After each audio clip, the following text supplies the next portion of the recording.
Bismillah walhamdulillah wassalatu wassalamu ala rasulillah wa ala alihi wa ashabihi wa man tabi'ahum bi ihsanin ila yawmiddin wa ba'd.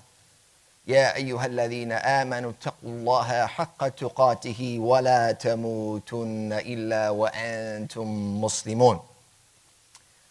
My dear brothers and sisters in Islam, in our previous Friday sermon, we were with the Prophet ﷺ and his companions on the way to Mecca to perform Umrah. And we're reminded of how they were stopped, prevented from entering the sanctuary by the Meccan cavalry. And they were forced to divert to an area which is about 10 to 12 miles outside of the holy city known as Al-Hudaybiyah. And there they ended up in a standoff with the Quraysh.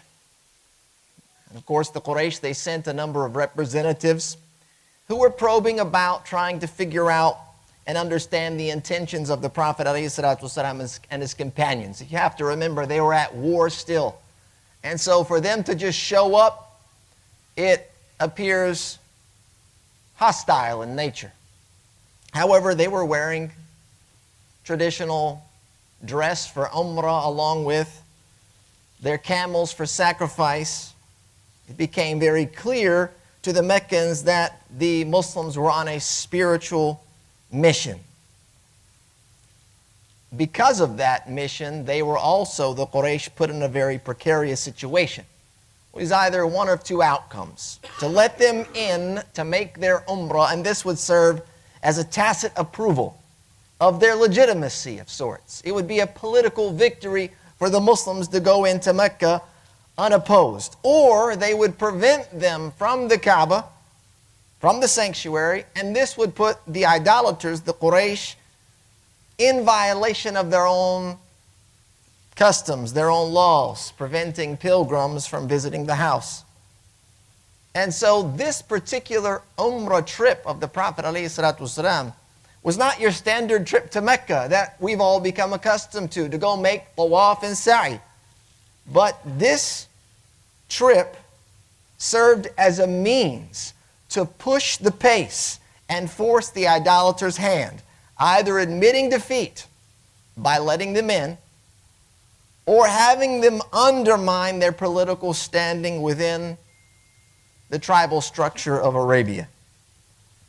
We were reminded that due to their anger and their hatred, they absolutely refused to let the Muslims in Mecca. And this, of course, created tensions with their allies.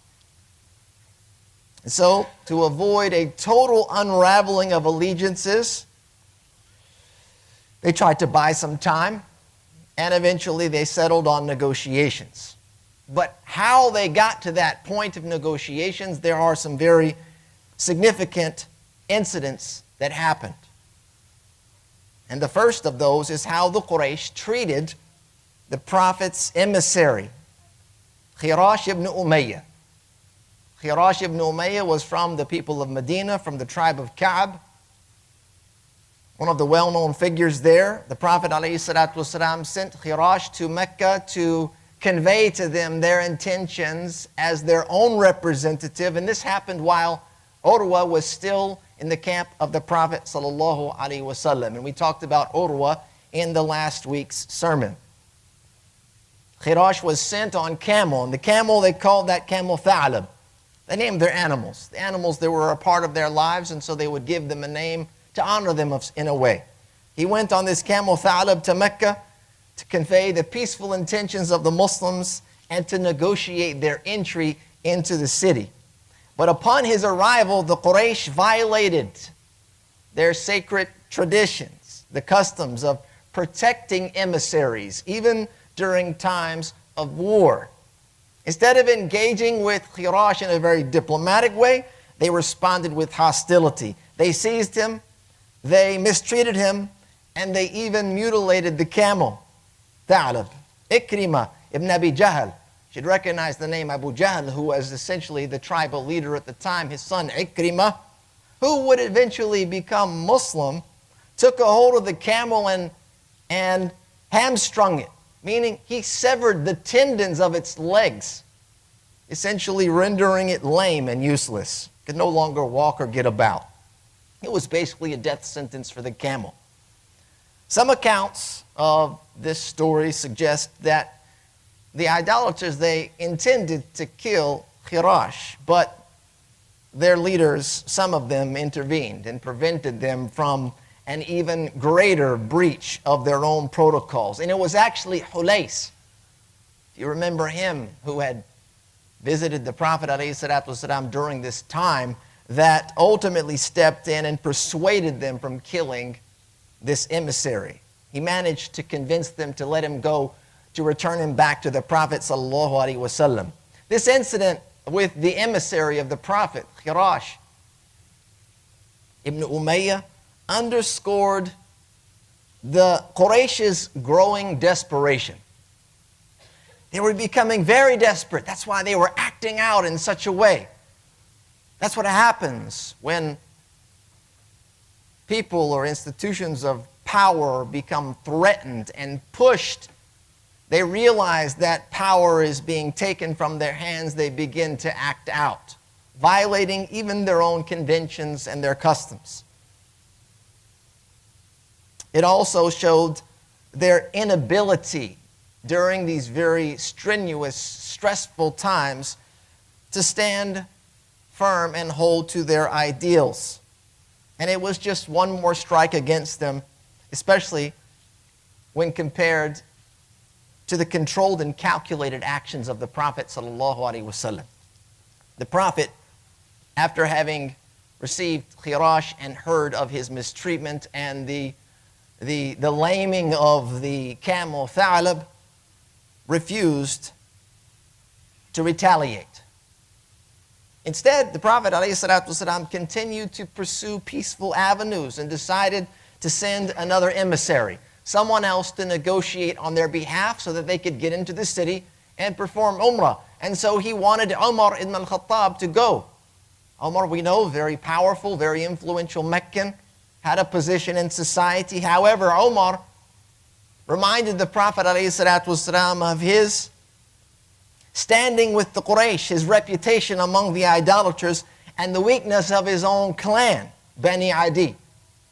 He said he was afraid that the Quraysh would attack him. They would be hostile, because that's how he was with them before he left. You remember Umar ibn al-Khattab, as he left Mecca on the migration to Medina, he challenged each and every one of them to meet him outside in the valley, and he would leave their mothers without their child, meaning it would be a duel to the death. Umar ibn al-Khattab. And so, because his clan was not large enough or strong enough within Meccan society, he feared that they would be unable to protect him. And so he suggested none other than the great Uthman ibn Affan, radiyallahu anhu, who was from the wealthy nobles of Meccan society. And so Uthman was appointed by the Prophet ﷺ. And upon reaching Mecca, he met with the leadership there in the city. He conveyed the Prophet's message, emphasizing the Muslims' desire to avoid conflict and their intention to leave peacefully once they completed their religious rites. The Quraysh, however, were steadfast in their refusal to allow the Muslims to enter the city. They were blinded by anger and hatred. They saw a successful pilgrimage as a political victory for the Muslims, one that would undermine their authority in the region.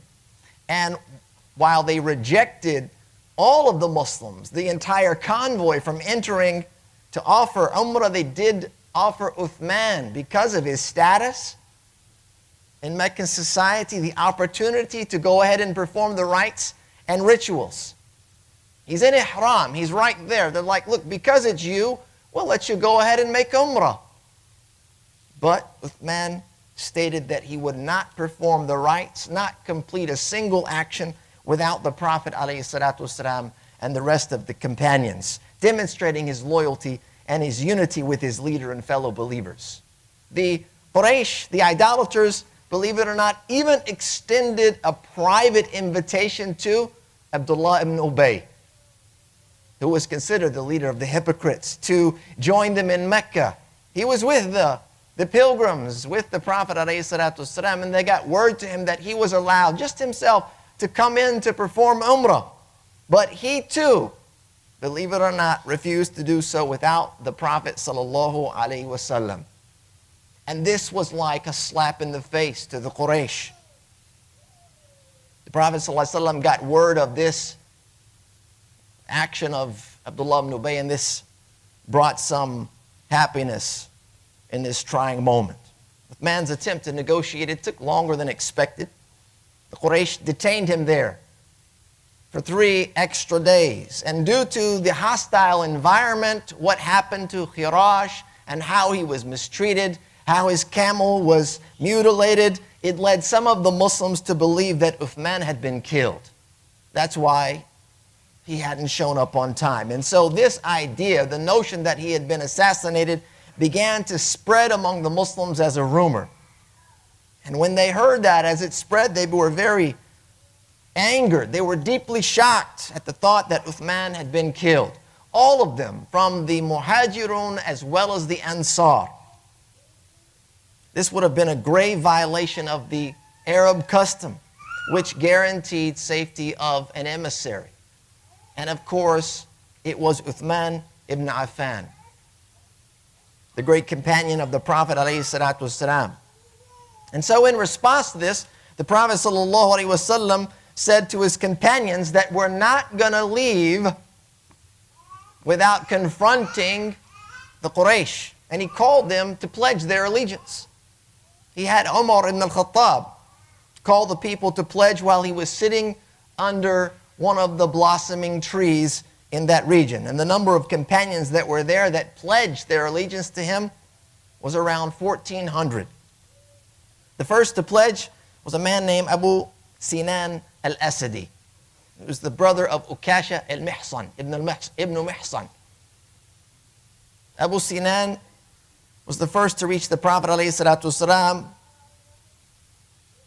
though he had not an idea of what to pledge to. The Prophet ﷺ's call to pledge was general. He didn't tell them what they were pledging to, and so he made a general pledge, Abu Sinan, and in doing so, intuitively pledged his life. The Prophet ﷺ asked him, he said, "What are you pledging to?" Abu Sinan replied, he says, "I'm pledging to whatever's in your heart." Ibn Umar added that the Prophet ﷺ asked him, then said, and what is in my heart? And Abu Sinan, he said that I will strike with my sword in front of you until Allah grants you victory or I am killed, meaning I'll be martyred. The Prophet ﷺ accepted that pledge.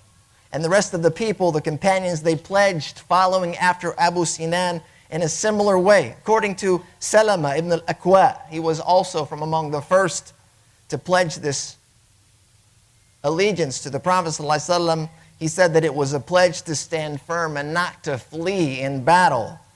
The companions declaring it would either result in victory or in martyrdom. Others said that the pledge they gave at that moment was to give their life for Islam.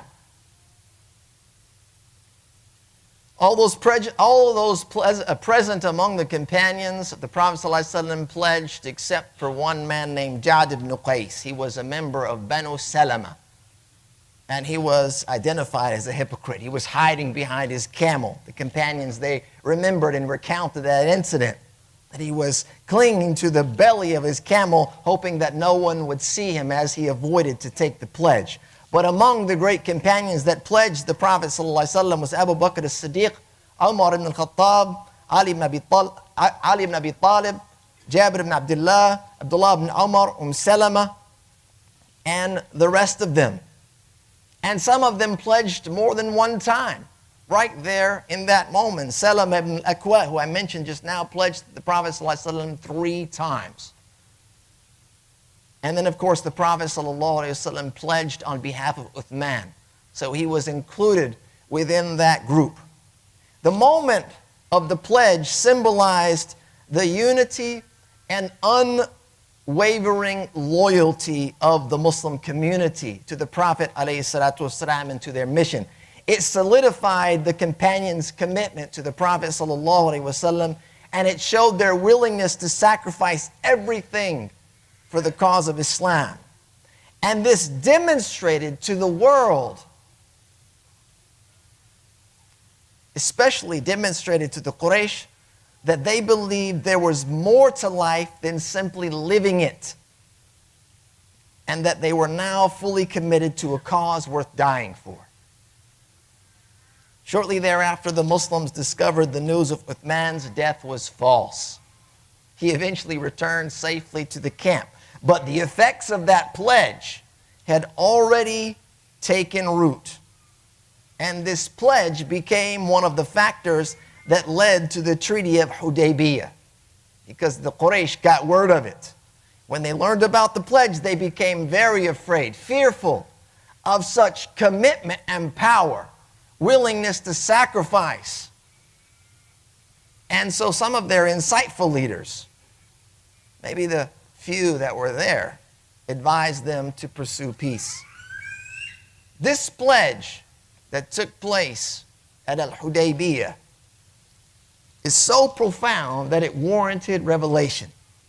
Allah subhanahu wa ta'ala says, لَقَدْ رَضِيَ اللَّهُ عَنِ الْمُؤْمِنِينَ إِذْ يُبَيِّعُونَكَ تَحْتَ الشَّجَرَةِ فَعَلِمَ مَا فِي قُلُوبِهِمْ فَأَنزَلَ السَّكِينَةَ عَلَيْهِمْ وَأَثَابَهُمْ فَتْحًا قَرِيبًا.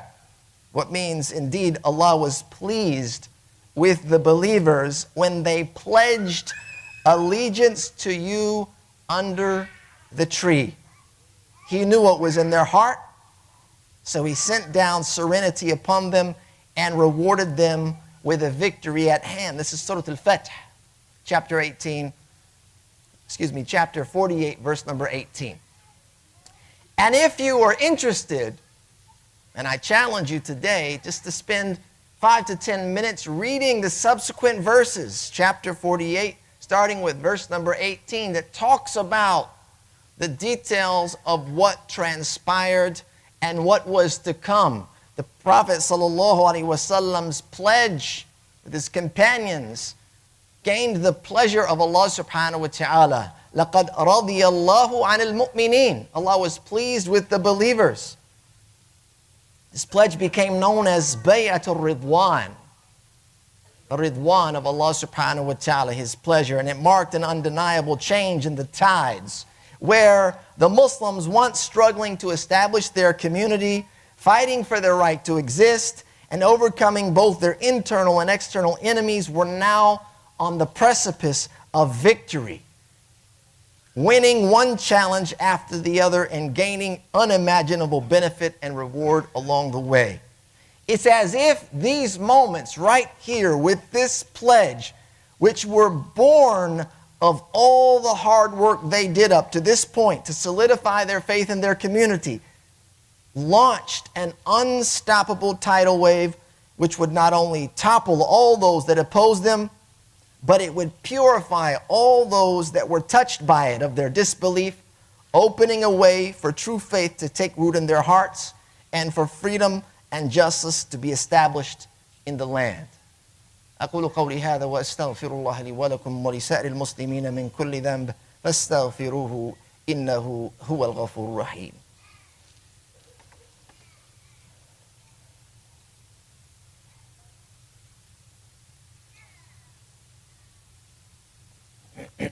بسم الله والحمد لله حمدا كثيرا طيبا مباركا فيه كما يحب ربنا ويرضاه ونصلي ونسلم على نبينا محمد وعلى آله وأصحابه ومن تبعهم بإحسان إلى يوم الدين. يا أيها الذين آمنوا اتقوا الله وقولوا قولا سديدا يصلح لكم أعمالكم ويغفر لكم ذنوبكم ومن يطع الله ورسوله فقد فاز فوزا عظيما. Brothers and sisters, the Bay'at al-Ridwan, this pledge here, stands as one of the most powerful moments in Islamic history. It's rich with lessons that resonate deeply in our lives today. It was a turning point not only for the Muslims of that time, but for all those who reflect on its significance. When we look at the lessons, firstly, we find that the Quraysh, their actions teach us a critical lesson. Number one, that arrogance and the violation of one's own principles leads to isolation and eventual downfall.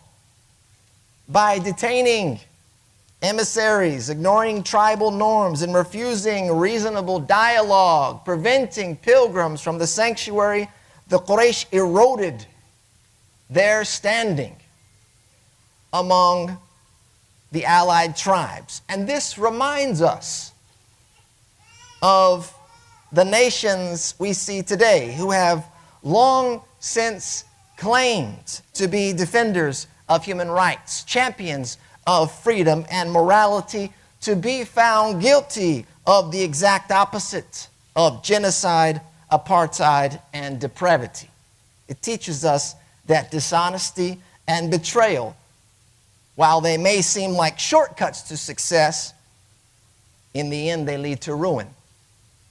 It's just a matter of time.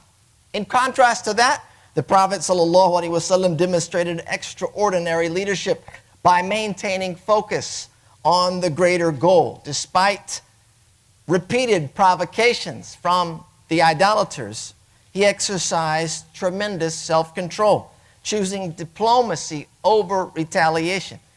His ability to remain steadfast in the face of emotional pressure teaches us the importance of prioritizing long-term success over short-term pride.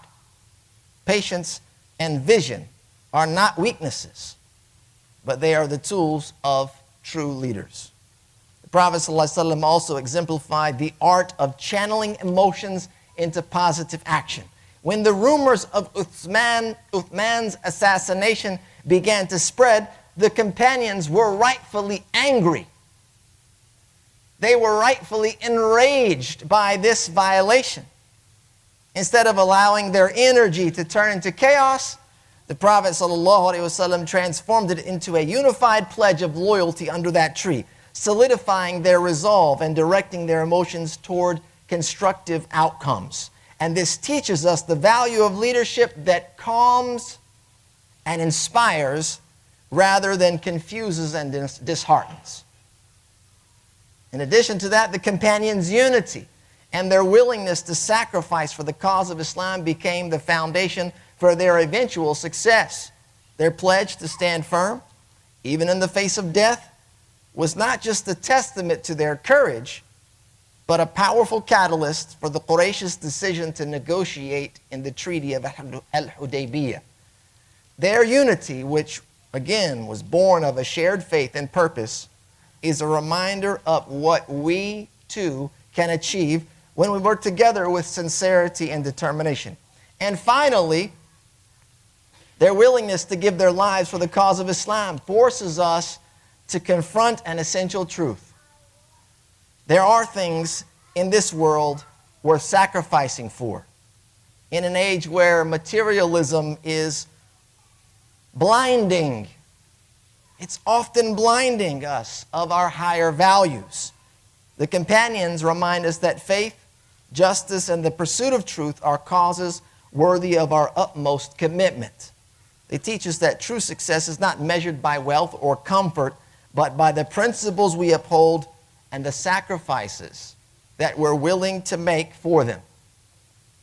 As we reflect on this incident, this story, the Bay'at al-Ridwan, let's remember these lessons and strive to embody them in our own lives on a daily basis.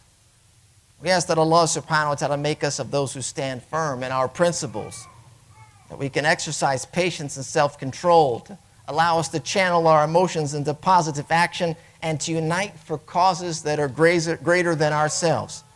And more importantly, that He place in our hearts a reminder that ultimate victory lies in faith and submission to Allah. For indeed Allah was pleased with the believers when they pledged their allegiance to you, O Muhammad, under the tree. We ask that Allah subhanahu wa ta'ala be pleased with us as we continue to show our allegiance to Him, alayhi salatu wasalam, and to our faith. May He grant us the strength to be among those that earn Jannah. Allahumma yassir wa la tu'assir wa tammim bil khair wa sallallahu wa sallam ala nabiyyina Muhammad.